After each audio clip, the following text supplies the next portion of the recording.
हमारे चंद्रिका बहन ने भी मेरे को खास कहा कि मुझे अनुभव सुनाना है, तो मैंने कहा जरूर हम सुनाएंगे। बहुत पुरानी बातें हैं। वास्तव में जैसे आप सभी ने चंद्रिका बहन से काफी कुछ सुन लिया है, तो वो मैं रिपीट करना नहीं चाहती हूँ, परंतु उसके अलावा अच्छा हाँ हाँ जी डिस्कनेक्ट जी हो गया हम था। अच्छा अच्छा अच्छा ओके। तो बहुत छोटी उम्र में यही प्रश्न था कि भगवान कहाँ है और मुझे भगवान से मिलना है। तो वो जब ये सारी सृष्टि संकल्पों की सृष्टि है, जो सोचो वो हो जाए। वैसे हम कई कहानियां सुनी हुई है कि जो सोचो हो जाए, तो बचपन में ही होता था मुझे भगवान से मिलना है। तो ये जो संकल्प था, तो घर के बाहर गार्डन के अंदर ट्री के नीचे बैठकर मैं अकेली अकेली भगवान से बात करती थी कि भगवान तू कहाँ है? आकाश में है, समुन्द्र में है, कहाँ है? तू मेरे विंडो में से मुझे मिलने आएगा? तू कहाँ से आएगा? मुझे तेरे को मिलना है। बस ये बातें तो अंदर ही अंदर चलती थी। भक्ति भी करते थे, सब कुछ करते थे, परंतु ये हमें पता नहीं था कि हमारी जो दिल की आवाज होती है वो दिल में शुरू होती तभी तक उनके पास उसके पहले ही जैसे पहुंच जाती है। तो मेरा ये बहुत सुंदर अनुभव रहा कि बहुत छोटी उम्र से भगवान को ढूंढती थी और ढूंढने के लिए बहुत कुछ किया है। यज्ञ जप तवन सब कुछ, जो भी होम हवन पुण्य दान, बचपन से ही सब कुछ। बस रोना, भगवान तू कहाँ है, ये करते करते करते करते क्या है, मैं और चंद्रिका बहन जो भी हम करते थे दोनों साथ में मिलकर करते थे। एक दूसरे से बातें करते थे, बहनें भी थे, फ्रेंड भी थे, तो हम एक दूसरे को सपोर्ट करते थे। तो वो सपोर्ट करते करते करते करते हम एफर्ट करते करते जब 14 साल की उम्र हुई, तो मुझे ये तो याद है कि उस जमाने में जब 14 साल की लड़की होती थी तो शादी के बारे में शुरू हो जाती थी बातें। तो मुझे अंदर में एक डर था कि मुझे शादी करा देंगे ये लोग। तो इसलिए मैंने एक आर्टिकल लिखा था, address to them who advise me for marriage, कि जो मुझे शादी के लिए कहेगा उनको मैं क्या जवाब देगी। और वो आर्टिकल जो लिखा था उसमें मैंने लिखा था कि मैं मेरे जीवन में मेहनत करूंगी भगवान को ढूंढने की, और जब भगवान मिलेगा ना उसके बाद ही शादी की बात को मैं एक्सेप्ट करूंगी। और ये भी अंदर में था कि मैं अगर शादी करूं भी तो मैं अपना जीवन पवित्र जीऊंगी। बचपन से बहुत अच्छे अच्छे विचार आते थे और ऐसे करते करते 14 साल की उम्र में तो पक्का हो गया था कि मुझे भगवान को ढूंढना ही है। और पढ़ाई में फिलोसॉफी साइकोलॉजी ले लिया, वेद उपनिषद, इंडियन फिलोसॉफी, वेस्टर्न फिलोसॉफी, सब कुछ पढ़ती रही कि कहीं से भगवान मिले, पर शास्त्रों से भगवान थोड़े ही मिलते हैं। मेरा काफी समय लाइब्रेरी में जाता था पढ़ने में कि कभी कोई बुक में से भगवान का एड्रेस मिल जाए। ऐसे करते करते हम दोनों बहनों ने ये भी प्लान किया कि चलो अहमदाबाद के हर एक साधु संत महात्माओं के पास जाके पूछेंगे। वो भी सब कुछ कर लिया, थक भी गए, भक्ति छोड़ने का भी समय आ गया, सब कुछ हो गया। और जैसे चंद्रिका बहन ने आप सबके साथ शेयर किया उस प्रकार से ब्रह्मा बाबा का साक्षात्कार उनको हुआ और हम ब्रह्मा बाबा को, वो पर्सनालिटी को ढूंढते रहे, पर अहमदाबाद में कोई साधु संत महात्मा ऐसा नहीं मिला जो वो साक्षात्कार हुआ था। आखिर में वो दिन आया कि हमारे घर के बाजू में ब्रह्मा कुमारी बहनें आई, ज्ञान सुना, अच्छा लगा, सेंटर पे गए, छिप छिप के जाते थे, ऑफिशियल तो नहीं जा सकते थे। ऐसे करते करते 2 मास हुआ था ज्ञान में, और दादी जानकी पूना से अहमदाबाद आए थे। तो दादी जानकी से मिलना हुआ, और दादी जानकी को हमने कहा, दादी आप पुणे से आए, हमें मिले, हमें बहुत खुशी हुई। और थोड़ी देर में हमने देखा दादी पैकिंग कर रही थी, तो हमने कहा, दादी ये पैकिंग करके कहाँ जा रहे हो? बोला, हम तो आबू जा रहे हैं। हमने कहा, ये वेजिटेबल वगैरह क्या पैक हो रहा है? बोला, हम बाबा के लिए लेके जा रहे हैं। हमने कहा, हमको भी ले जाओ। बोला, नहीं, ऐसे नहीं लेके जा सकते, अपने माँ बाप की छुट्टी चाहिए। मुझे याद है, मैं घर गई, बहुत मेहनत लगी, थोड़ा रोना पड़ा, थोड़ा रूठना पड़ा, सब कुछ करना पड़ा, पर छुट्टी मिल गई।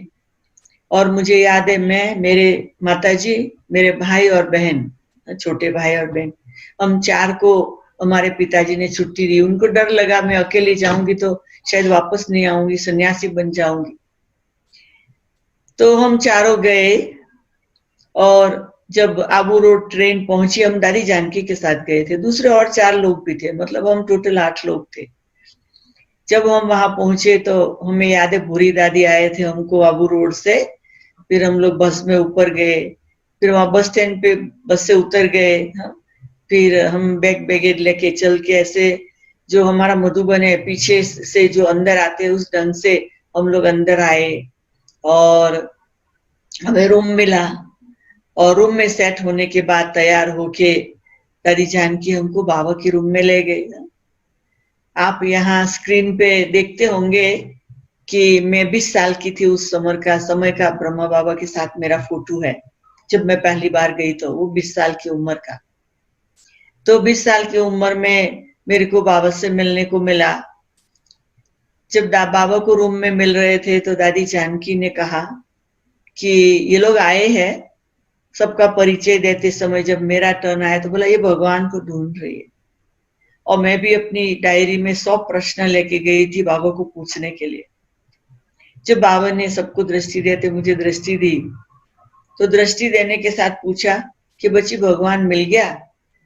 तो मेरे सब प्रश्न खत्म हो गए। मैंने सिर हिला के कहा, हाँ हाँ, मुझे भगवान मिल गया। तो इस प्रकार से मतलब मुझे ये निश्चय हो गया कि मुझे भगवान मिल गया, और बस मेरा विचारधारा सारी बदल गई। और वो रात को बस बाबा ने कहा, बच्चे जाके आराम करो, थक गए होंगे। हमें ये नहीं पता चलता था, ये एकदम दुनियावी वो ग्रैंडफादर की तरह बात करते हैं, और अभी भगवान इनमें कैसे आते होंगे। अब देखने की बात थी। जब मैं रूम में गई, हमें याद है फर्स्ट टाइम जब हम गए तो हम चारों लोगों को जो रूम मिला था वो पांडव भवन में अभी दादी प्रकाश मणि का यादगार रूम है। वो रूम में 4 बेड थे, और फर्स्ट टाइम हमें वो रूम मिला था और हम उसमें रहे थे। और मैं रात को सोच रही थी कि अभी ये बाबा जी ने मेरे को पूरा पहचाना नहीं है कि मैं कितनी भक्ति करती थी भगवान को ढूंढने लिए, इसे सोच रही थी। सुबह 4 बजे किसी ने दरवाजा नॉक करके कहा कि बाबा ने मैसेज भेजा है कि बाबा क्लास में मुरली सुनाने आवे, उसके पहले वो बच्ची जो आई है ना उसको योग कराना है। तो मेरे को मैसेज मिला मुझे योग कराना है। मैं तो खुश हो गई, बस मुझे होने लगा भगवान मुझे जानने लगा है ना, भगवान धीरे धीरे मुझे पहचानने लगा। मैं भगवान को पहचान, उसके बदले मैं खुश होने लगी भगवान मुझे पहचान रहा है। तो ऐसे करते फिर मैं योग कराने गई, योग करा लिया। बाबा आए तो मैं पहली लाइन में मुरली सुनने बैठ गई। जब मैं बैठी तो जैसे मैं यूनिवर्सिटी के क्लास में बैठी हूँ सीरियस होके, वो देखने के लिए कि ब्रह्मा बाबा में शिव बाबा के कैसे बोलते हैं। तो एक पलकारा भी झपकता तो मैं जल्दी खोल लेती थी आंख की, ऐसा ना हो शिव बाबा आके चला जाए और मेरे को देखने का रह जाए। तो बाबा जब मुरली चलाता था बीच बीच में कोई पॉइंट हंसाने की भी बाबा बोलता था, पर मेरे चेहरे में कोई फर्क नहीं होता था, क्यों मैं हंसू और बात में जाऊं तो शिव बाबा आता है जाता है, वो देखने का रह जाएगा। तो ऐसे करते करते जब मुरली पूरी हुई तो हम सबका परिचय क्लास के बीच में हुआ। अभी जब 7 लोगों का परिचय बाकी, जब मेरा परिचय आया तो बाबा ने खुद क्लास के बीच में कहा कि ये बच्ची है ना भगवान को ढूंढती है, फिलोसॉफी पढ़ी हुई है, वेद पढ़ी हुई है, तो अभी ये बच्ची को आज से बाबा वेदांती कहेगा। फिलोसोफर बच्ची कहेगा। बाबा ने कहा अरे फिलोसोफर बच्ची तो बहुत लंबा नाम है, बच्ची ने वेद भी पढ़े हुए हैं, इसलिए अभी बाबा ये बच्ची को वेदांती बच्ची कहेगा, एंड ऑफ वेद, सब वेद का भी अंत हो गया। ऐसे बाबा ने मेरी नामकरण विधि की, फिर टोली का डिब्बा दिया, कहा सबको बांटो। तो इस प्रकार से मेरा जो मतलब ये फर्स्ट टाइम मधुबन की मुलाकात में ही मेरा इतना सुंदर अनुभव रहा, और उसके बाद फिर बस खुशी आ गई।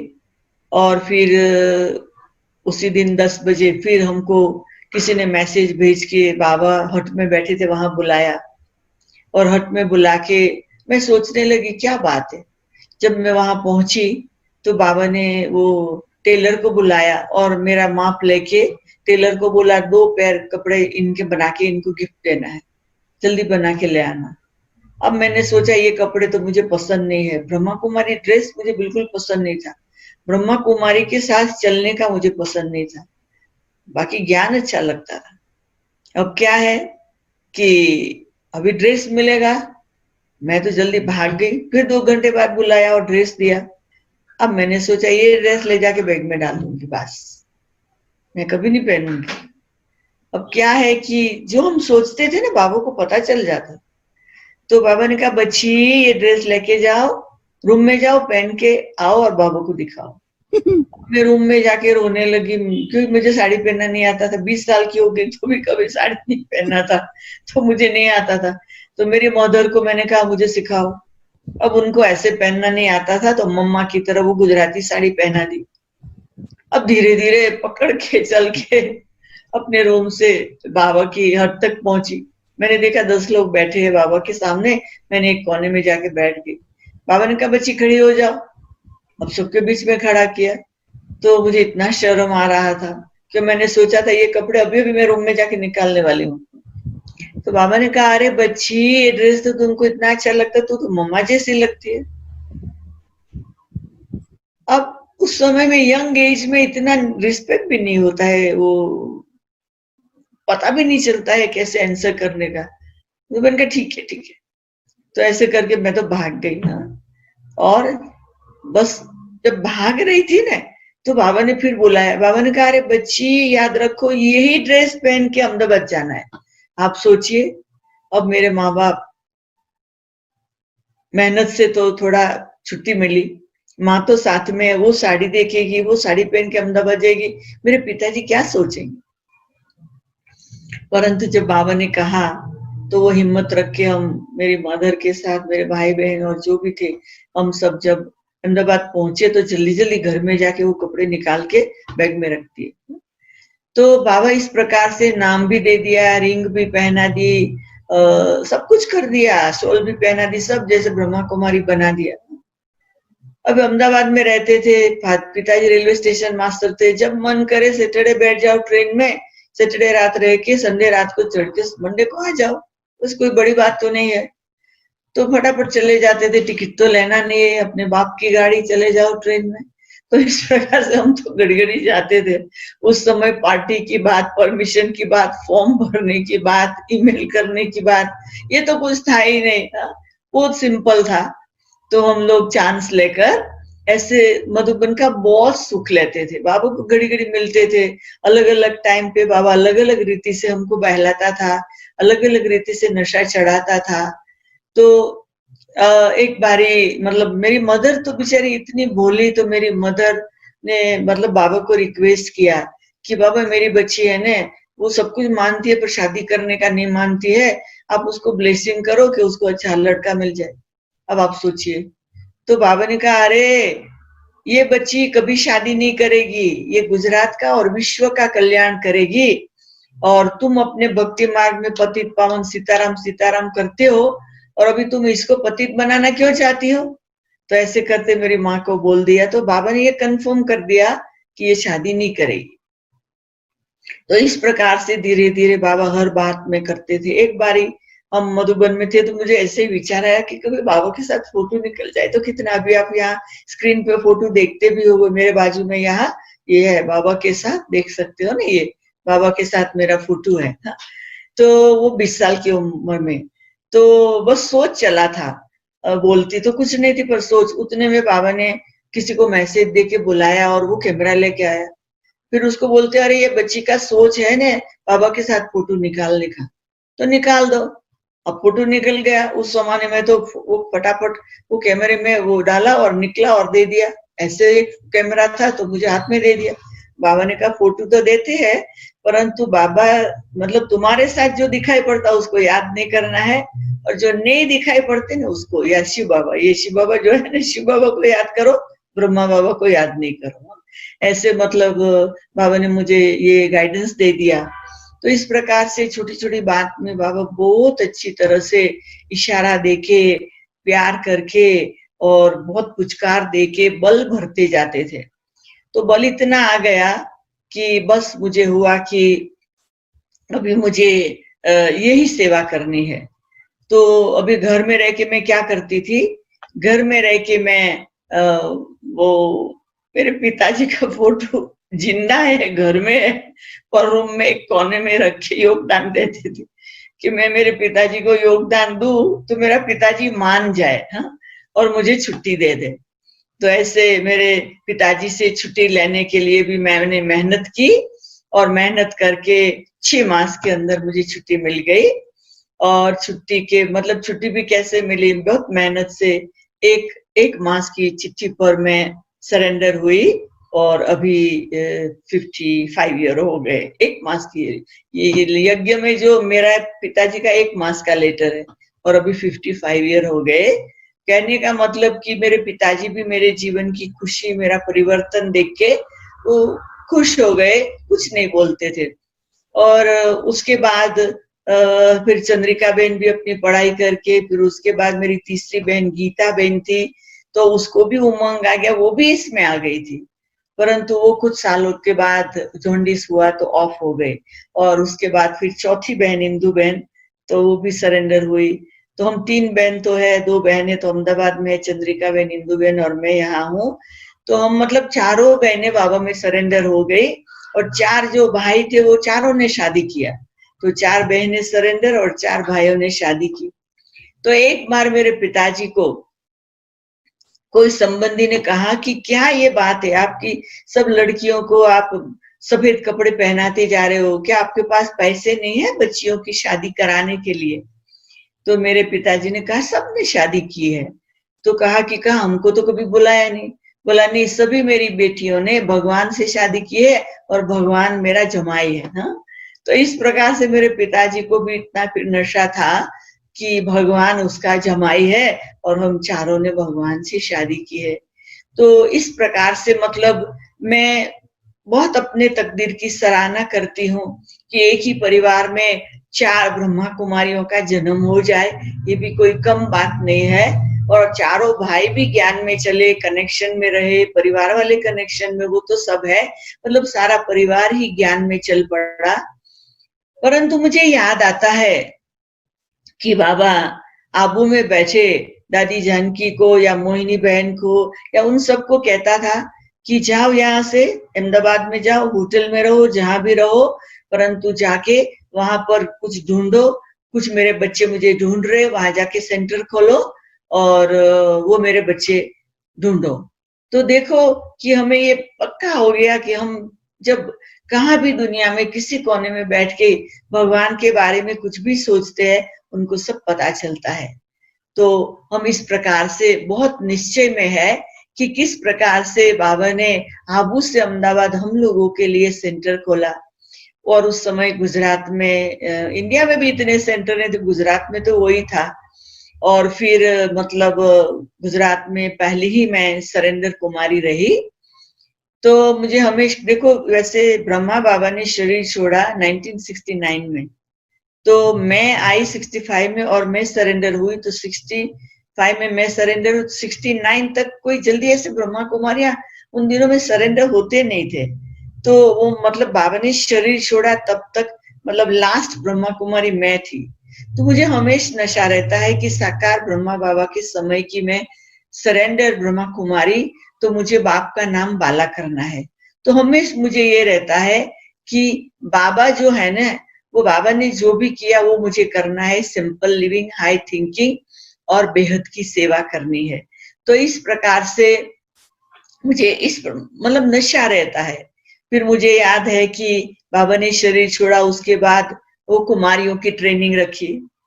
तो उस समय तो मैं टीचर बन गई थी, 2 साल से सेंटर पे रहती थी। तो वो कुमारियों की ट्रेनिंग थी, वो जो घर से आते थे और आके वो मतलब समय सब मदद करते थे सेवा में। तो चंद्रिबा का बहन को चांस मिला आबू में जाके वो ट्रेनिंग में रहने का। और वो 2 मास की ट्रेनिंग के बाद जब रिजल्ट दिया, तो वो रिजल्ट में चंद्रिका बहन को नंबर पहला मिला। अब क्या है, बचपन से हम दोनों को नंबर भी सरखा चाहिए, सब कुछ सरखा चाहिए। अब मुझे तो होने लगा इसको नंबर घर में रहते भी मिला पहला, और मैं सेंटर पे आ गई तो भी क्या बात है, मुझे नंबर नहीं मिला। तो क्या है कि उन दिनों में वो आबू में म्यूजियम शुरू हुआ था और ऐसे कुछ था, तो मदद के लिए जाना होता था। तो मुझे भी बुलाया था, मतलब मदद के लिए। तो मैं जब गई ने, तो मुझे हमेशा होता था कि मुझे वो गोल्डन चांस कब मिलेगा। तो मेरी प्रेजेंस में ही वहां फिर वो जो टीचर्स का रखा हुआ था, ट्रेनिंग नहीं कहेंगे पर टीचर्स का जैसे गैदरिंग कुछ समय के लिए कि आगे की सेवा का लिए क्या प्लान करे। उसमें सब बड़े बड़े सीनियर थे, मैं तो सोच भी नहीं सकती मेरा चांस लगेगा। तो वो होने वाला था, उसके पहले मैं इतना योग लगाती थी। तो एक दिन मैं उदास थी, तो रतन मोहिनी दादी ने मुझे पूछा तुम उदास क्यों है। तो मैंने कहा अब देखो मेरी बहन को चांस मिला और मैं सेंटर पे रहती, मुझे चांस नहीं मिलेगा। बोला उसमें क्या है, तुमको चाहिए चांस। मैंने कहा हाँ, मेरे को एटलीस्ट बैठने तो दो, बैठ के सुनू तो सही। तो बोला ठीक बात है, ये सब बहनें जो पुरानी पुरानी बहनें हैं, परंतु कोई नहीं, आपको हम चांस देंगे, कोई बात नहीं। तो ऐसे करते हुए उन्होंने चांस की जब बात की, तो मेरा भी नाम डाल दिया। तो वो सब सीनियर थे, अब मैं तो जूनियर एकदम नई, मतलब नई थी। तो मुझे क्या काम देते थे, पॉल ठीक करने का, टेप रिकॉर्ड चलाने का, अगरबत्ती जलाने का, ठुली ले आने का, टीचर को बुला के लाने का। इस प्रकार से वो लोग क्या करते थे कि मुझे इस प्रकार से यहाँ भेजते थे, वहां भेजते थे, यहाँ दौड़ाते थे, वहां दौड़ाते थे। और इस प्रकार से वो लोग मतलब मुझे कहते रहते थे ये करो, वो करो, ये करो, वो करो। तो मैं तो दौड़ा भागी करके करती थी और सबको खुश करती रहती थी। मैंने ये नक्की किया था कि मुझे सबको खुश करना है। अभी क्या है कि 3 बार हमारे ये 2 मास में 3 बार अवेक बाप दादा है। तो बिगिनिंग में बाबा ने कहा था कि बाबा रिजल्ट आउट करेगा। बीच में बाबा आए तो बाबा ने कहा कि बाबा रिजल्ट आउट करेगा। तो 2 मास के बाद जब रिजल्ट आउट करने की बात आई तो मुझे हुआ अरे ये भी तो नंबर मिलने वाला है, और मेरे पता नहीं चंद्रिका बहन को तो मिला पर मेरे को मिलेगा कि नहीं। तो मैं तो इतना बाबा को याद करती थी, इतना याद करती थी। अब मैं छोड़ रही पीछे टेप रिकॉर्ड के पास बैठी रहती थी। अब जिस दिन बाबा आने वाले थे तो ट्रेनिंग में एक रूम में हम लोगों का सिटिंग होता था। तो वहां पर सब दादियां और गुलजार दादी और सब सामने बैठे हैं। स्टेज बेज कुछ नहीं, ऐसे फ्लोर पे ही सब उन दिनों में बैठते थे, मतलब कारपेट और वो लगा के। तो फिर क्या हुआ कि सब मेरे पर इतने खुश थे, इतने खुश थे। तो उन्होंने मुझे कहा नहीं, आज तो तुम आगे बैठो, हाँ हमेश तुम पीछे बैठी हो, आज तो तुम आगे बैठो। तो क्या किया उन्होंने, मुझे एकदम बाबा के सामने आगे बिठा दिया। कितना डिस्टेंस बोलो, खाली कितना डिस्टेंस, 2 फीट का डिस्टेंस। हाँ बाबा और मेरे बीच में खाली 2 फीट का डिस्टेंस, क्योंकि छोटे रूम में तो नजदीकी बैठना पड़ता है। और जब गुलजार दादी वतन में गई, बाप दादा आए, तो बाप दादा ने मुरली चलाई जीरो और हीरो की, कि जो जीरो बन के रहता है वो हीरो बनता है। ऐसे करके मुरली चलाने के बाद फिर बाबा ने दादियों को पूछा एक एक करके कि बाबा अभी नंबर आउट करना चाहते, कैसे करें। तो कोई नहीं बोल सकता था, कोई नहीं कह सकता था कैसे नंबर आउट करे।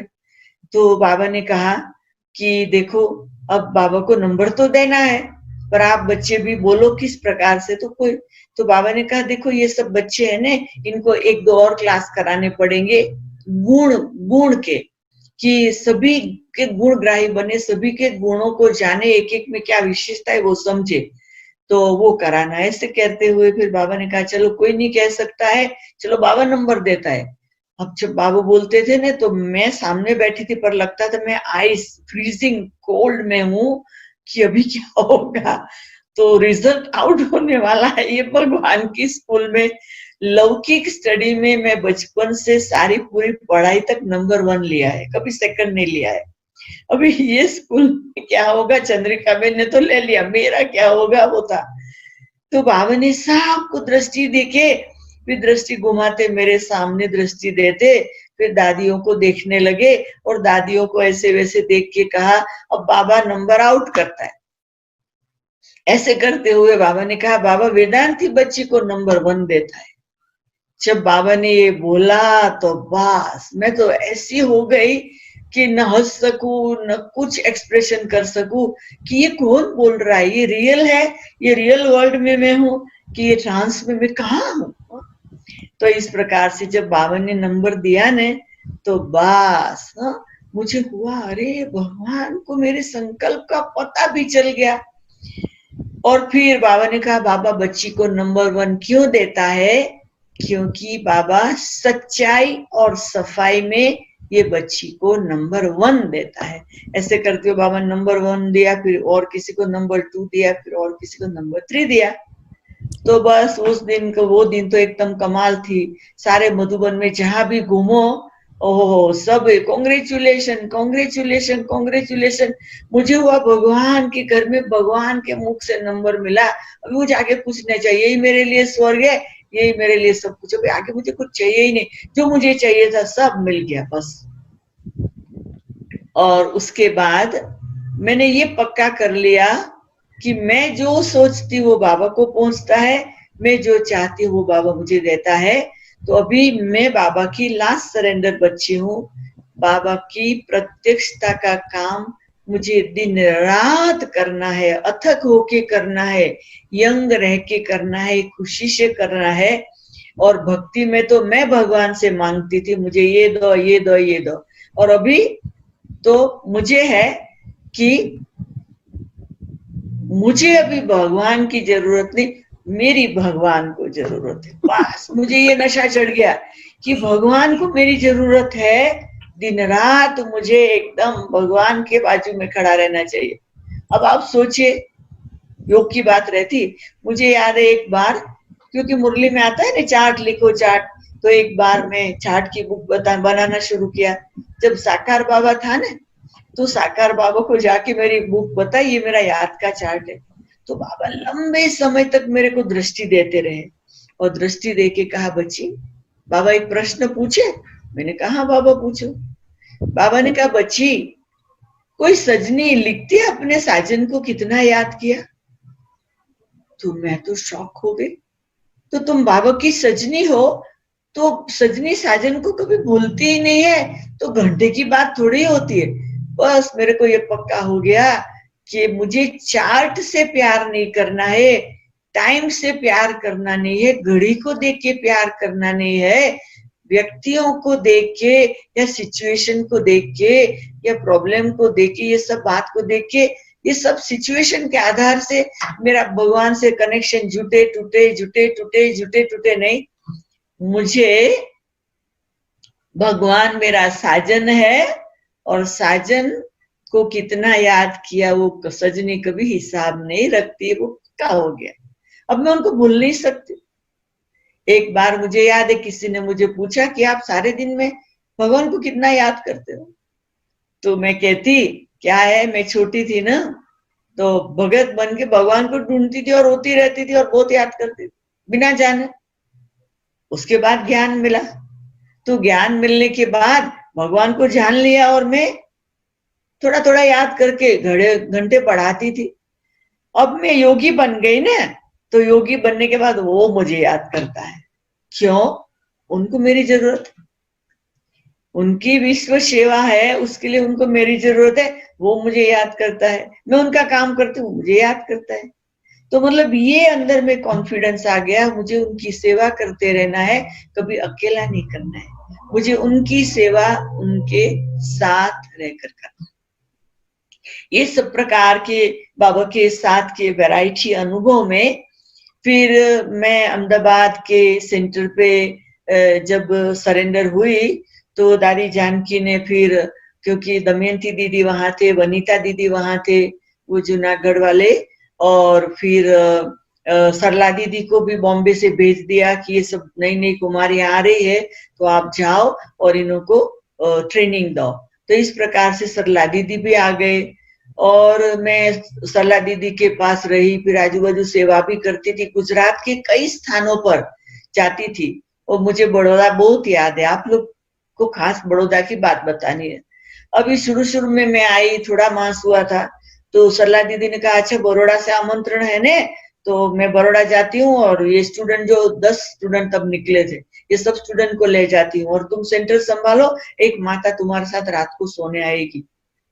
अब मुझे एक तरफ दुख होता था, अरे मेरे को नहीं ले जाते, फिर दूसरी तरफ होता था चलो कोई बात नहीं। अब जब वो गए ने, मैंने अहमदाबाद के सेंटर में क्या किया, बस योग करना शुरू कर दिया। उस जिस जमाने में कोई कमेंट्री भी नहीं बनी थी, मैं बैठ जाती थी।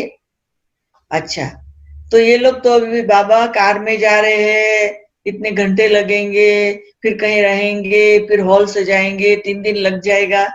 तो मैं चलो बाबा वो जो हॉल है ना उसमें मैं अभी पहुंच जाती हूँ। तो जैसे मैं योग में वो हॉल को, मुझे याद भी नहीं वो हॉल कौन सा था, तो वो हॉल के अंदर वो एग्जीबिशन की जैसे तैयारी हो गई और जैसे मैं गेट में खड़ी हूँ, सबको वेलकम कर रही हूँ और सबको कहती है आओ आओ आप लोग ज्ञान लो, सेंटर खोलो बड़ौदा में, भगवान आया हुआ है, अपना जीवन बना लो, वारसदार बन जाओ। तो उस समय ऐसे ही ऐसे मैं अपने अपने बाबा से और बड़ौदा वालों से कमेंट्री करती रहती थी। इस प्रकार से मैं अपने योग के प्रयोग करती रहती थी। कभी नारायण बन के बैठ जाती थी, वो बैग में से ड्रेस निकाल के, कभी लक्ष्मी बन जाती थी और मिरर के सामने बैठ के नशा चढ़ाती थी और कहती थी अरे बड़ौदा वाले ये लक्ष्मी नारायण आपको कह रहे हैं, लक्ष्मी नारायण जैसे बन जाओ। तो इस प्रकार के एक्सपेरिमेंट भी मैं बहुत करती थी। मतलब उसके बाद तो फिर सारे गुजरात में हर जगह कुछ न कुछ होता था। पर 6 साल के बाद फिर अहमदाबाद में दूसरा सेंटर खुला, वहां मुझे रखा, वहां पर सेवाएं शुरू हो गई नारायणपुरा में। जब वहां पर सेवाएं शुरू हुई तो क्या है कि धीरे धीरे वो सेल्फ कॉन्फिडेंस बढ़ता जाता, योग बढ़ता जाता, अनुभव होता। उसमें एक बहुत वंडरफुल बात थी। क्या हुआ कि जब मुझे सरेंडर होने की बात थी ने, तो ब्रह्मा बाबा साकार बाबा थे, तो बात हो रही थी। मैंने कहा बाबा देखो मैं सरेंडर होना वैसे नहीं चाहती हूँ, मैं ब्रह्मा कुमारी बनना वैसे नहीं चाहती, मैं प्रोफेसर बन के नौकरी करूंगी, कमाऊंगी और जो पगार मिलेगा थोड़ा रख के बाकी सब सेवा में लगाऊंगी और बाबा आपकी तरह शाहूकार राजा सतयुग में बनूंगी। बाबा ने कहा बच्ची बाबा को तेरा पैसा नहीं चाहिए, बाबा को तू चाहिए।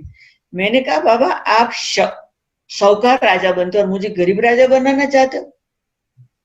ये मेरी सरकार बाबा से बात हो रही थी। बाबा ने कहा नहीं बच्ची ऐसे नहीं, तुम लोगों की सेवा करेगी ना, फिर जो लोग धन की सेवा करेंगे ना उसमें तुमको 5% मिले। मैंने कहा बाबा कोई 100 रुपया दे, मुझे 5 रुपया मिले। उसके बोले मैं ही ना डाल दूं 100 रुपया, मैं ही कमा के ना करूं। बाबा ने कहा नहीं बच्ची, बाबा कहते तुम शाहूकारों की सेवा करेगी और वो लोग बहुत धन की सेवा करेंगे, बच्ची तुम्हारा बहुत बड़ा भाग्य बनेगा। तो बाबा ने ऐसे बोल दिया तो बुद्धू वेदांती मान गई और सरेंडर हो गई। और बाबा ने कहा था बच्ची तुम पीताम्बर वाले से शादी करना चाहती या पैंट वाले से, तो अभी कह दिया पीताम्बर वाले से। अब आप सोचिए 20 साल की उम्र में सरेंडर हुए, अभी 75 ईयर हो गए, अभी तक भी पीताम्बर वाला आया नहीं, इंतजार कर रहे, पर तभी तो मान गए और बाबा ने जो कहा वो करने लग गए। परंतु उसमें भी हमारा भाग्य कितना ऊंचा बनता है, निश्चय बढ़ गया। उसके बाद क्या हुआ कि अभी जब अहमदाबाद सेंटर पे थी ने, तो अभी नया नया सेंटर, अब नया नया सेंटर शुरू हो गया, तो तब तक तो इतनी ऐसी कोई सिस्टम नहीं थी, ऐसा कुछ आता नहीं था। खाली $500 से, अरे सॉरी 500 रुपया से सेंटर शुरू हुआ था। तो मैंने 250 रुपया किराए को दिया, अभी मेरे पास 250 रुपया था। अब मुझे नहीं पता है नेक्स्ट मंथ क्या होगा। घर में भी इतना कुछ नहीं था, क्लास में, घर में, दीवारों पे, यहाँ वहां क्या कुछ नहीं, खाली हम फ्लोर पे बैठ के पढ़ते थे, बेड भी नहीं था एक, खाली मतलब ऐसे ही सोने का था, वो पर्दे भी नहीं थे ऐसा, क्योंकि हम कहाँ से ये सब खर्च करें, स्टूडेंट भी बनाने थे, तो simple living and high thinking. और उसमें बड़ी बात क्या हुई कि पैसे अगर मैं यूज कर दूं, दूसरा नहीं आवे तो किराया कहाँ से लाएंगे। ऐसे नहीं बड़ी बहन के पास चले जाओ, मधुबन चले जाओ, माँ बाप के पास चले जाओ, तो क्या करूंगी। उसमें मैंने बस शुरू कर दिया कि बस 2 रोटी बनाती थी, नमक मिर्ची और तेल लगा देती थी, और सुबह से लेकर रात तक में खाली 2 रोटी खाने का, बस वो मेरा ब्रेकफास्ट लंच डिनर। और मैं बाबू को कहती थी, बाबू वो आप कहते थे शौकार आएंगे, कहाँ है।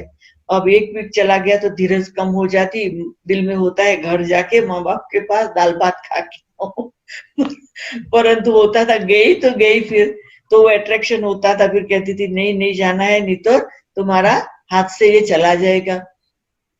ऐसे करते करते एक भाई आया, कोर्स किया, वो साधारण कोई आया, फिर दूसरा आया, तीसरा, ऐसे कोई ऐसा आदमी नहीं था पावरफुल जो रियली हमको ऐसे लगे। परंतु एक हर बार एक भाई आया। अब 2-3 दिन कोर्स करने के बाद कहता है चलो आपका वो हेडक्वार्टर आबू में चलो, ये बहुत अच्छा ज्ञान है। मैंने कहा भाई 5 लोगों को ज्ञान दू, 5 रुपया आवे, मेरी टिकट निकले ना तब हम जाएंगे। वो समझ गया मेरी बात को, मुझे क्या पता वो कौन था, अभी वो समझ गया ये 5 रुपये की टिकट की बात की तो। उसने चारों तरफ देखा, या कर्टन बटन कुछ नहीं है, किचन में कुछ खास नहीं है, बेचारी के पास आटा है खाली और कुछ नहीं है। वो ऐसे जैसे उसने नजर डाल दी सब जगह। और वो 1 वीक के बाद कहता है कि नहीं नहीं अब तो जाना है। मैंने कहा जाएंगे जाएंगे। वो जब सीढ़ी उतर गया ना, मैं गैलरी में जाके देखा तो वो तो गाड़ी में बैठा। ओ मैंने रोया, बाबा के सामने ताली बजाई, बाबा शाहूकार आ गया, शाहूकार आ गया, शाहूकार आ गया। अब वो भाई आ गया, उसको निश्चय हो गया, फिर 1 मास हो गया, फिर उसने एक एनवलप दे दिया। वो गया तो मैंने देखा उसमें 500 रुपया, बस 2 मास का किराया आ गया। बाबा आज मैं सब्जी ले आती हूँ, सब्जी और रोटी आपको भोग लगाऊंगी। बाबा पहले दूध ला के मेरे को, चाय तो आज पीना ही है, बहुत समय से चाय नहीं पी। तो ऐसे ऐसे मतलब हुआ, अभी अभी भी शाहूकार होने लगी हूँ। तो बस मैं इतना मतलब उस दिन तो हुआ कि मेरे को काफी समय के बाद ये एटलीस्ट चाय मिला, क्योंकि चाय मैं बचपन में घर में पीती नहीं थी। परंतु ब्रह्मा बाबा ने फर्स्ट टाइम मुझे प्लेट में चाय डाल के पिलाया था। बच्ची जब थोड़ी थकान हो जाए, झुटका आ जाए ना, तो थोड़ा चाय पी लो। तो मुझे तो ब्रह्मा बाबा ने चाय पीना सिखाया है। तो इसीलिए अभी वो सेंटर पे उतना समय नए स्थान पे नहीं मिला। फिर जब चाय पिया ने तो थोड़ा शांति आई। और बस तो ऐसे ऐसे वो भाई फिर बहुत कहता था, तो कहा कि चलो मेरी कार में हम आबू चलेंगे। तो ऐसे करके उसकी कार में आबू जाके आए। उसको तो आबू देख के विश्वास आ गया। और बस वो भाई तो फिर धीरे धीरे और लाने लगा, हर माह 500 रुपया और वो देता था, दूसरे अपने फ्रेंड्स को ले आता था वो। तो रियली अहमदाबाद में वो शाहूकारी मेरे को अनुभव होने लगी कि ये तो बहुत कुछ मिलने लग गया है। तो बाबा ने कहा था ना तुम शाहूकारों की सेवा करेगी, पर वो जो बीच में जो टाइम था 2 मास, जो रोटी नमक मिर्ची लगा के खाने का, वो बहुत बड़ा टेस्ट पेपर था।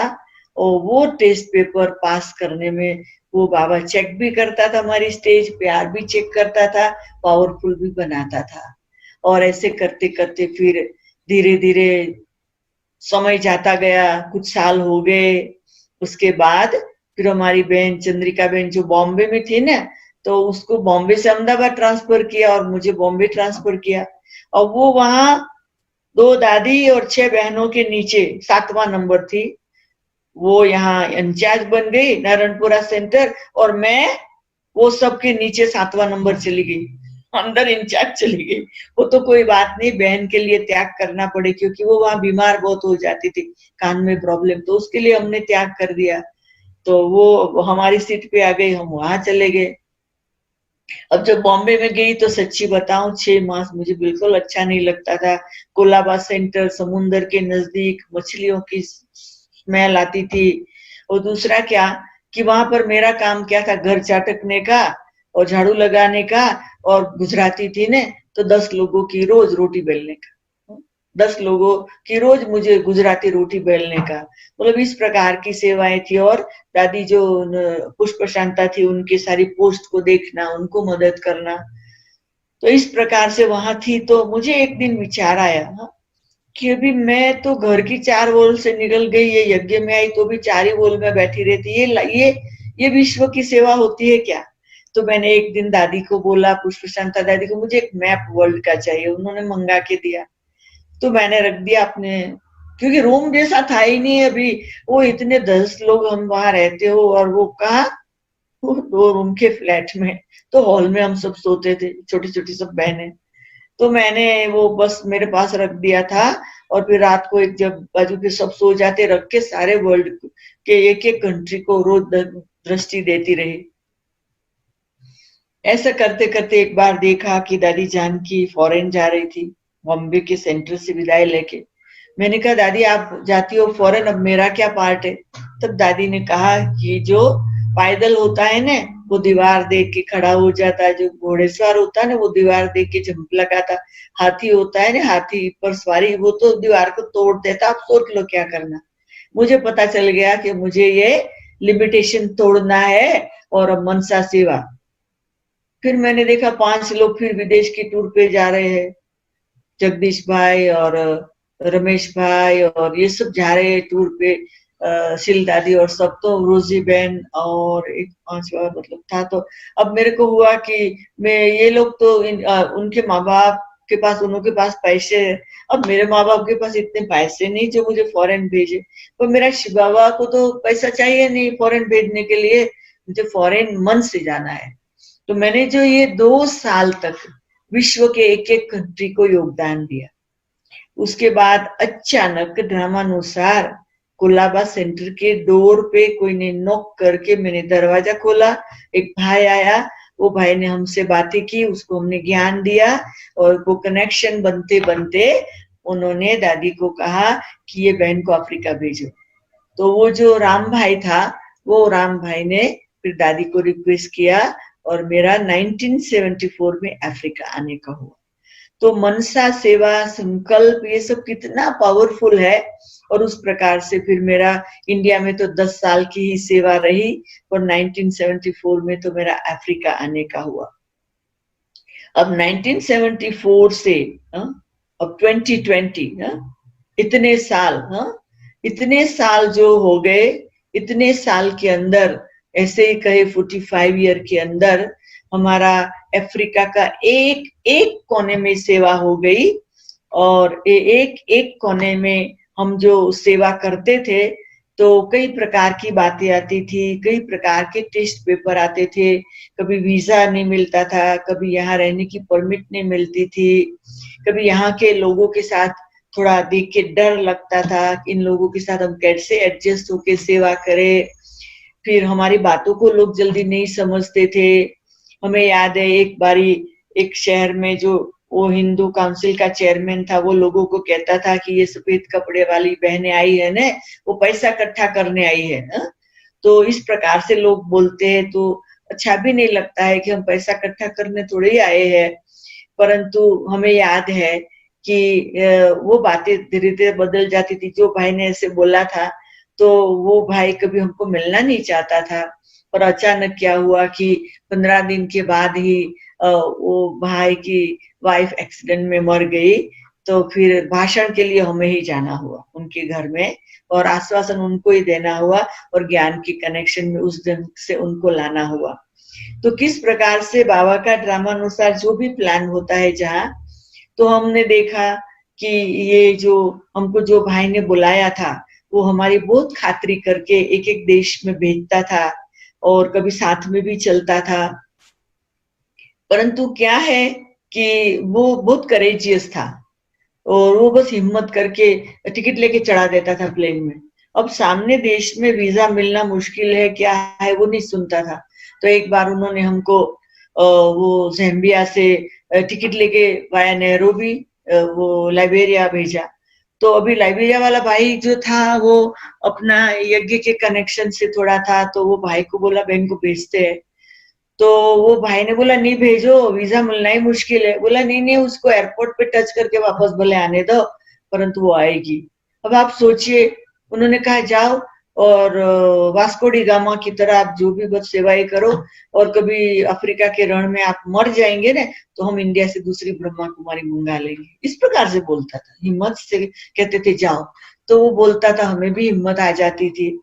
अभी जब हम लाइबेरिया पहुंचे ने, तो ये पैसेंजर सब बाहर निकल गए, मैं एक खड़ी हो गई, कहा कि नहीं नहीं, आपको वीजा हम नहीं दे सकते, अब नेक्स्ट फ्लाइट में वापस जाओ। हमने कहा ठीक है। बोला सॉरी पर आज फ्लाइट नहीं है। मैंने कहा तो एयरपोर्ट पे सोएगी। बोला नहीं नहीं नहीं, आप अंदर में जाके होटल में रहेगी। मैंने कहा कहाँ भी रहेगी। अब मुझे पता था बाहर तो लोग खड़े मुझे लेने लिए, तो मेरे को 3 दिन का वीजा दिया, मैं शहर में चली गई, वो लोग लेने आए थे। फिर उन्होंने शहर की ऑफिस से मेरे को और जास्ती वीजा कर दिया, 15 दिन का। अब वहां जाके तीसरे चौथे दिन ही मैंने उनको बोला, यहाँ के प्रेसिडेंट से, ये देश के प्रेसिडेंट से मुझे मिलना है। बोला अरे बहन, हम भी कभी नहीं मिले हैं। मैंने कहा आप भले नहीं बोले, हमको तो मिलना है, लेटर लिखो। फिर मैंने उनको बैठ के लेटर लिखवाया कि लेटर लिखो कि ये बहन आई है, मतलब मैं आई हूँ और मुझे मिलना है, ब्लेसिंग देना। और सचमुच कुछ दिन के अंदर प्रेसिडेंट की ऑफिस से इनविटेशन आया, और वो इनविटेशन के आधार से जब मिलने को जाने की बात हुई तो मेरे साथ 10 लोग तैयार हो गए। हम लोग 10 गए, और वहां उनका वो पार्लियामेंट में ही हमको बिठाया, सब लोगों के बीच में बिठाया, स्टेट हाउस में बिठाया, और हमने 5 मिनट बोलना था और 30 मिनट बोला, और बहुत सुंदर एक्सपीरियंस कराया। तो इस प्रकार से क्या है कि शुरू शुरू में हम कुछ नहीं करते थे, क्यों अभी भी समझो आज के दिनों में हम केन्या के प्रेसिडेंट को मिलने लिए मेहनत कर रहे हैं। मैं कितने साल से केन्या में हूँ, पहले इसके पहले 3 प्रेसिडेंट को मिले, पर अभी के प्रेसिडेंट को मिलना मुश्किल है। और वहां पर देखो, एक पीक में बाबा ने प्रेसिडेंट को मिला दिया। तो बाबा इतने महान, ग्रेट, वंडरफुल जादूगर है, जो सोचो वो हो जाए। ऐसा वंडरफुल अनुभव मेरा रहा, हर बात में वंडरफुल रहा। अभी जब ये कोरोना वायरस की बातें आई ना, तो पहले तो दिसंबर से जब सुनते थे तो इतना कुछ बड़ा नहीं लगता था। फिर जनवरी आए, फिर फरवरी, तब तक मार्च हम बस ऐसे अपनी सेवाएं, लोगों को मिलना जुलना, आना जाना सब करते थे। अचानक 16 मार्च आया और बस अनाउंस हुआ कि अभी कोई बाहर नहीं जा सकते, संभालना है, ये करना है, वो करना है, ऐसे कर। तो हम लोगों ने बस 10 बहनें घर में, क्लास वालों का आना बंद हो गया। तो हम लोगों ने कहा चलो अभी हम 10 दिन एक एक एंजल बन के योग करते हैं, तपस्या करते हैं, मेहनत करते हैं दिन रात की। 10 दिन योग के बाद इतना मजा आ गया, बोलो 14 दिन की भट्टी करते, बाबा ने 14 वर्ष किया, 14 दिन की भट्टी की, दिन रात 24 आवर भट्टी, 1 एक एक के बाद।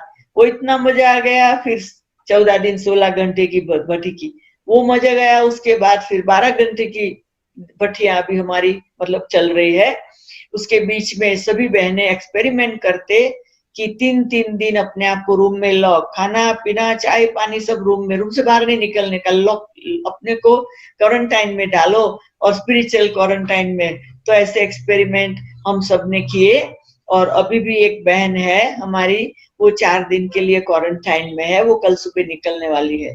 तो फिर आके सब अपने अनुभव सुनाते। तो हम लोगों ने 28 तारीख को ऐसा एक एक्सपेरिमेंट किया कि हमारे सेंटर इतना बड़ा है, जहां हम एरिया अलग अलग गिनती करें तो 35-40 हो जाते हैं। तो हमने 28 को 44th डेज होता था, तो घर के एक एक कोने में सबने ये सारे दिन योग के प्रयोग किए, और सारे सेंटर को जैसे एकदम पावरफुल परमधाम बना दिया, एंजल हाउस बना दिया। और फिर बाबा ने जैसे कहा कि बच्ची 44 डेज सेलिब्रेट करो, 44 चीजें बना के भोग लगाओ। तो हमारी माताओं को हमने फोन करके कहा धीरे धीरे चुपचाप आके 2-4 टोली बना के दे के जाओ, और भोग लगा देते हैं। तो हम लोगों ने 30 तारीख को 44 चीज सोचा था, पर 59 चीज बन गई, बाबा को भोग लगाया, और बहुत सुंदर अनुभव रहा। और बाबा ने भी जैसे चक्कर लगा के हम लोगों को ब्लेसिंग किया हो, इतना सुंदर अनुभव रहा। तो अभी 44 डेज की तपस्या के बाद हम सब 10 बहनें जैसे गुफा से बाहर निकले हुए हैं। तो हम सब एक दूसरे को देखते हैं, सतयुग, परमधाम, सूक्ष्म वतन, सब सब इतने सुंदर अनुभव से सब पास हो रहे हैं और बस सब काम करते हैं तो इतने योग युक्त होके करते हैं। और सुबह शाम का क्योंकि स्टूडेंट का आना जाना भी नहीं है तो हम 10 अपने समय को सफल करते, काम वाले भी काम करने नहीं आ सकते तो घर का स्थूल काम भी हम सब मिलके करते हैं। तो हमें लगता है ये कौन से कर्मों का पुण्य अभी मिला हुआ है और एक एक पल को सफल कर ले। और बहुत हम लोगों ने 14 दिन अफ्रीका के सभी भाई बहनों ने मिलकर योगा कंपटीशन, योगा रेस रखा था। तो वो भी हम लोगों ने सबको बोला जितने घंटे करो ने वो सब करके आप अपने घंटे भेजो तो हम सब टोटल करेंगे कितने होते हैं। तो अभी कल से हम वो टोटल करना शुरू करेंगे। मैंने खुद एक्सपेरिमेंट किया कि मैं भी जितना बैठ के कर सकूं, कर्म करते भी कर सकूं, याद की मस्ती का मैं टोटल करूं। तो 14 दिन में मैंने खुद अनुभव किया 179 आवर मेरा बाबा के साथ कनेक्शन रहा।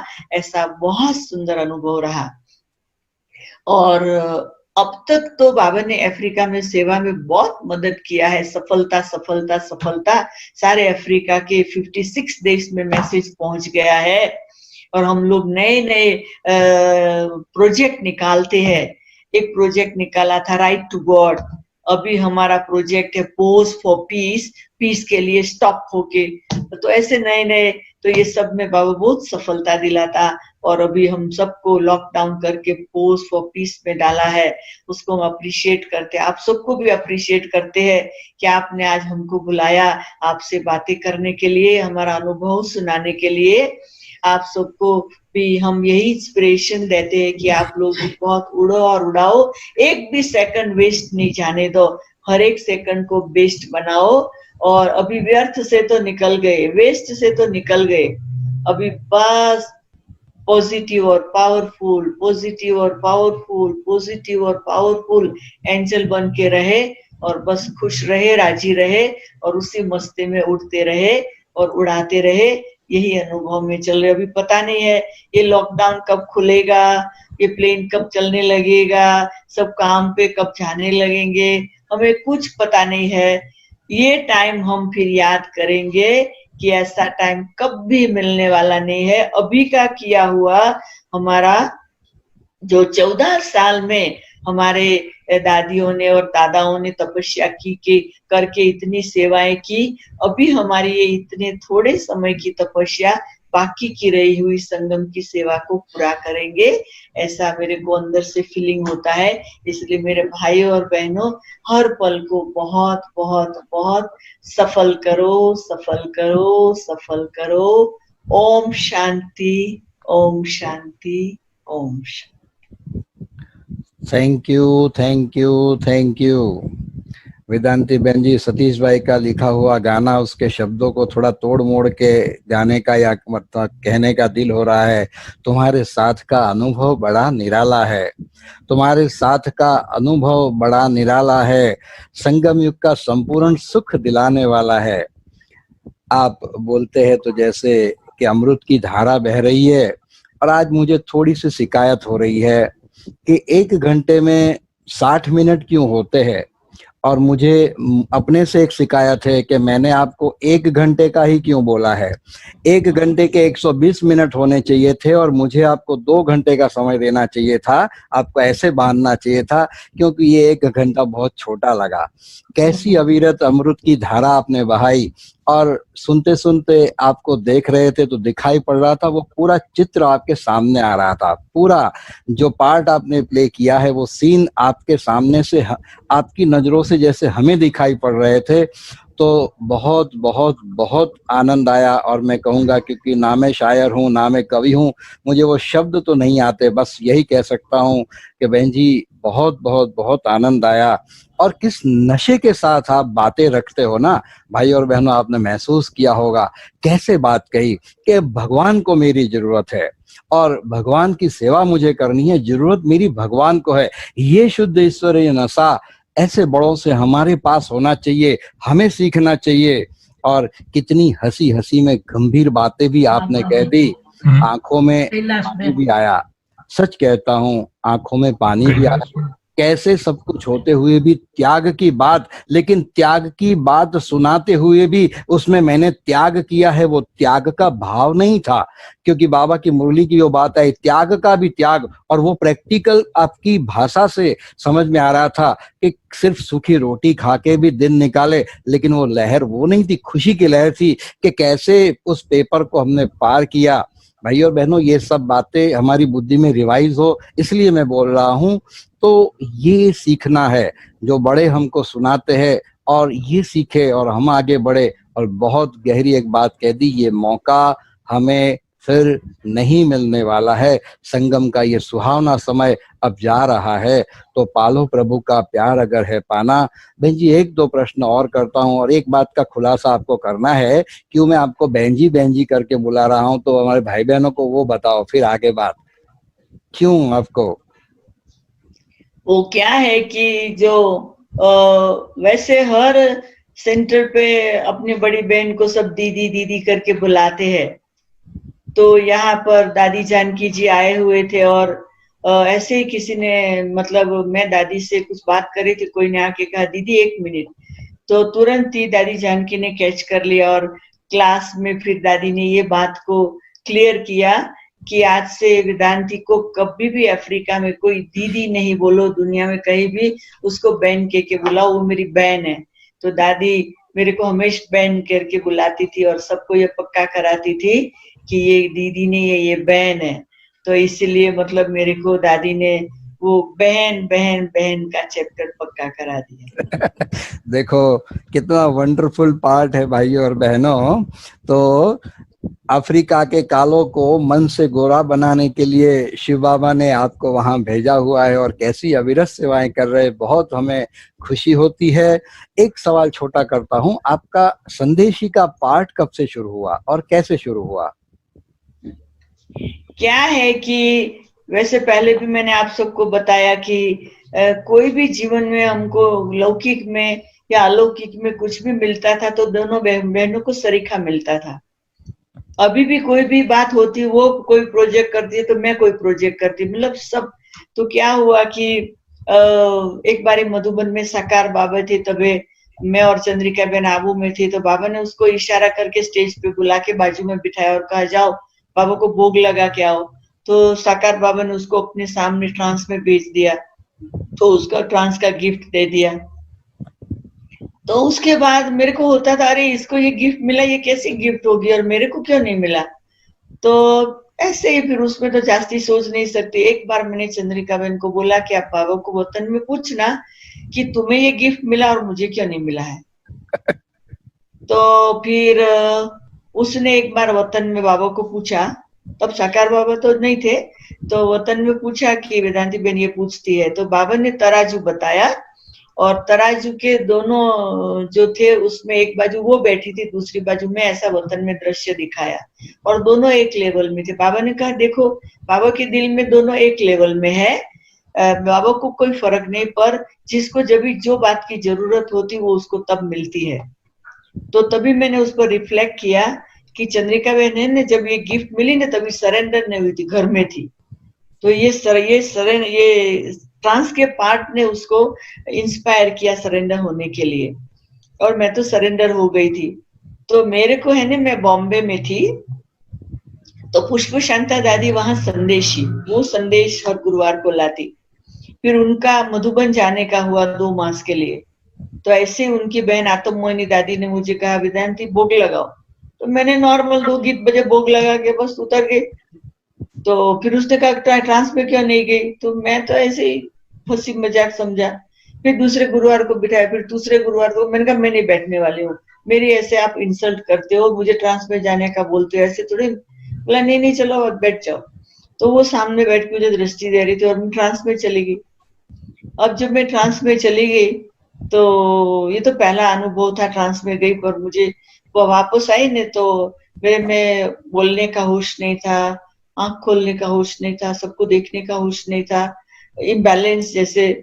और वो पता नहीं था कि मैं सैड हूँ, खुश हूँ, करेज है नहीं है, कुछ पता नहीं। पर वतन में मुझे बाबा ने जो दिखाया था वो तो पता था। बाबा ने मुझे एक मशाल दिया था, और बाबा ने कहा था कि बच्ची ये मशाल लेके सारे विश्व में जाओ और सबको बाबा का परिचय दो। ये इतना मुझे याद है, और भी कुछ था। तो फिर मेरे को इन्होंने स्टेज पे उठा के बिस्तर पे सुला दिया था, और फिर ये 3-4 घंटे के बाद मैं नॉर्मल होश में आई थी। और फिर उन्होंने दूसरे दिन मुझे कहा कि अच्छा अभी अपना अनुभव सुनाओ, अब तो ट्रांस में गई थी। तो धीरे धीरे मुझे सब याद आने लगा और मैं अनुभव सुनाया, और उसके बाद तो फिर मेरे लिए ये पहली बार ऐसे, फिर तो मेरे लिए नॉर्मल हो गया।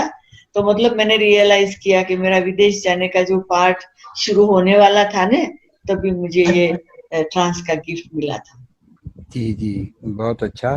तो क्या बहन जी अभी आप सिर्फ गुरुवार को ही वतन में जाते हैं या कभी इमरजेंसी में आप संकल्प रखते हैं तो बाबा रस्सी खींचता है? नहीं, क्या है, मेरा ऐसा है कि मेरे लिए वो सूक्ष्म वतन या ट्रांस या बाबा के पास जाने का ये कोई बड़ी बात भी नहीं है, पर मैं उसको इतनी वैल्यू करती हूँ कि कभी भी मैं नैरोबी के सेंटर पे स्टेज पे बैठ के क्लास के सामने मैं वतन में नहीं जाती हूँ। अच्छा। और खाली आबू में जब भी मुझे वो ऑफिशियल स्टेज पे कोई का भोग लगाने लिए बिठाते तभी ही जाती हूँ। जी समझो विदेश के कोई देश में जाती हूँ, कभी भी उनके पास जाने का नहीं, एक ही बार जाना है। उनकी बहुत दिल है, कहते एटलीस्ट हमारा याद तो दो, तभी चली जाती हूँ क्लास के सामने भोग में। या नैरोबी में ऐसा कोई ऐसी बात खास होती है, कोई ऐसा किसी का डेथ हो जाता है, कोई जरूरी बात है, तो पर नॉर्मल में नहीं जाती हूँ। पर हर गुरुवार को सुबह को अमृत वेला मैं बाबा के पास गुड मॉर्निंग करने जरूर जाती हूँ। और कई कुछ अचानक ऐसा कुछ होता भी है, जैसे अभी ये कोरोना वायरस का ये शुरू हुआ, तो मैंने कहा बाबा अभी ये कोरोना वायरस ये देश में भी आ गया, अभी हमको क्या करना है? हाँ बाबा को पूछने गई, जी तो बाबा ने कहा बच्चों को बोलो कि अभी ये समय और सिचुएशन के अनुसार ये बीमारी से कोई डरने की बात नहीं है, डराने की बात नहीं है, परंतु बात को समझ लो और ये समय को सफल करो, और बाहर के समाचारों में अपने आप को बिजी नहीं करो। Mobile, radio, telephone, TV, newspaper, ये सब से दूर रहो। बोले न्यूज से अवेयर रहो, पर इन जी सब से दूर रहो, और जितना समय सफल हो सके सफल करो, और एंजल बन के विश्व को योगदान देते रहो। जी जी, ये मैसेज हमारे पास ऑडियो मैसेज आया था आपका, ये अच्छा संदेश वाला। तो अच्छा। दीदी जब आप बहन जी जब आप जाते हैं वतन में, तो चाहे मधुबन से भोग लगाते हैं चाहे अफ्रीका से या और कहीं से, तो जब आप वतन में पहुंचते हैं तो क्या उस वक्त आपको ये ख्याल होता है कि मैं अभी मधुबन से आई हूँ, मैं अफ्रीका से आई हूँ, वतन में हूँ, ये कॉन्शियस होता है आपको इस वक्त हाँ, जब क्या वहां? है कि क्या है कि समझो मधुबन में से भोग लेके जाना है, तो बाबा को बताना है मैं मधुबन से हाँ लेके आई हूँ, जी, तो वो तो कॉन्शियस रहता है। ओके, बहुत अच्छी बात। अच्छा, एक गिफ्ट आपसे हमको चाहिए, जो आप वतन में जाती हो और उसका संदेश जब आप सुनाते हैं तो उसका ऑडियो रिकॉर्डिंग जरूर होता है, तो आपके पास हमारा नंबर है, हमेशा आपको बाबा का संदेश हमको भेजना है ताकि हम हमारे भाई बहनों को यहाँ बांट सके। तो ये गिफ्ट आप से हमको चाहिए, तो वो ऑडियो हमें आप जरूर व्हाट्सएप से भेज दिया कीजिए, ताकि वाया वाया तो मिल जाता है लेकिन आपसे ही हमें डायरेक्ट मिले, तो हमें बहुत